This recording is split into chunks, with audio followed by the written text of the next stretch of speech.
Hey Cougar fans, Carter Gledhill back on the Cougar Sports Network with another CUC Softball Coaches Weekly. I'm joined by head softball coach Sarah O'Malley-Fisher. After a big-time series split against Aurora University last week, it was the first time since 2018 that the Cougars took a game from the Spartans. That game won 14-1 slaughter in 5 innings.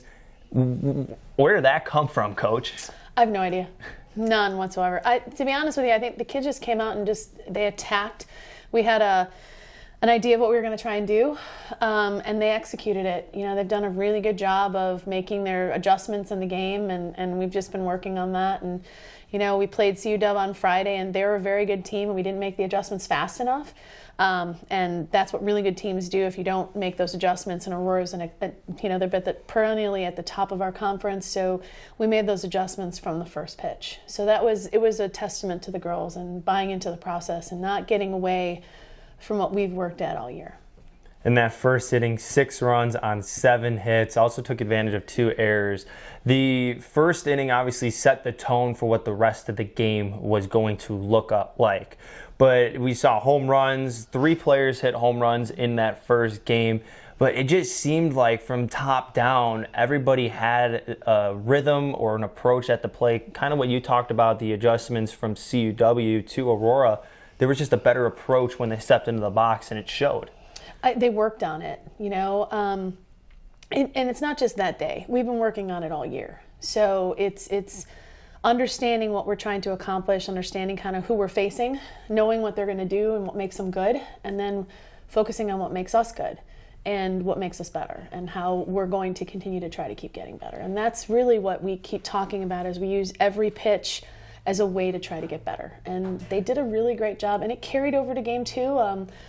Aurora came out and they scored the runs too, and that's what great teams do. They answer back, and we're figuring that out for ourselves as we came back and made a game out of it. You know, it was just really kind of fun to see, and they're just playing, and that's all you can ask for at this point in time. Yeah, that second game, that the late inning comeback that you had in that game where you put up 8 runs, I believe, in that one inning. What was it about that one inning heading into the dugout that really kind of changed how that game was going for your team? I think it was actually having Aurora put up a couple zeros. You know, they scored first and second inning, and they scored a lot, and they scored in bunches, just kind of like we did in the first game. And then we put up a 0, and defensively we put up a 0. Pitching kind of came around, we put up another 0, and that just helped us a little bit. I think that's the momentum, and that's what the game's about. It's about momentum. It's about changing pace, and it could have easily kept going the other way too. It was just, just kind of how it worked for us on that day. And obviously, you win in game 1, lose game 2, but still a huge time split with a team like Aurora. How does a split like that in this part of the season carry weight as you go out the rest of the season in conference play?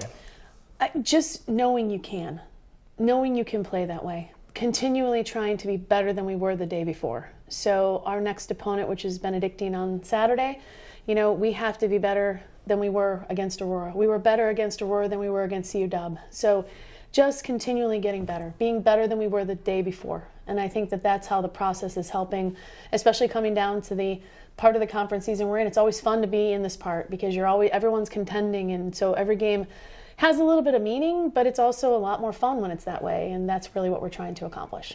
And one final thing about the offense we talked about for Aurora. It seems like when you go back through the box score at any one of these games throughout the season, you obviously have some consistent names will pop in there, but there is always some change in names because some players are stepping up and still having fantastic games when others might not be. But there's a consistent production on the offensive side from your team. I mean, Bella Archuleta was 3 for 3 in the first game. She finished with 5 hits on the day. And you go back, we talk about Haley Howard, but Gina Westfall hitting her first home run of the season, first of her career, I believe, as well. What is it about these hitters when they come up in the lineup and everything? Obviously, lineup changes and everything. But what about them makes this lineup so unique and so dangerous at the same time? They're just focusing on where they're at that point in time. So if they're leading off an inning, because you have a lead off of a game, but you also have a person that leads off every inning. They're leading off an inning, understanding what they're supposed to do in that part, looking for good pitches, being a little bit aggressive, or being very, very aggressive, but also understanding what the strike zone is. And that's the game. It's kind of fun. It's the game within the game. It's them understanding where they are in their role at that point in time in that part of the game, and just adjusting and having fun playing it. That's part of it. We have Benedictine University this weekend, as well as Rockford University. Again, the second to last weekend of conference play. It's coming down to the wire, and you talk about this is where it's great to be in this position, because you never know what's going to happen, and always things are changing and everything. How would you describe your team's momentum going into this weekend after those games against Aurora? Before the games with Aurora, we talked about we can focus on the end result, we can focus on the beginning result, but we sometimes forget about all the fun stuff in the middle. And I think right now we just have to keep focusing on the fun stuff in the middle, focusing on what we do, keep every practice, being competitive, trying to be better than the next that we were the day before, prove ourselves right, continue to compete, and all the stuff in the middle becomes really fun. Well, the Cougars get ready to take on the Eagles of Benedictine University and the Regents of Rockford University this weekend. You can follow along at CUCougars.com for live stream links, schedules, roster, stats, and more. I want to thank head coach Sarah O'Malley-Fisher for joining me this week. Best of luck this weekend, and look forward to talking with you next weekend. Thank you. Good luck this weekend, too. And as always, go Cougars.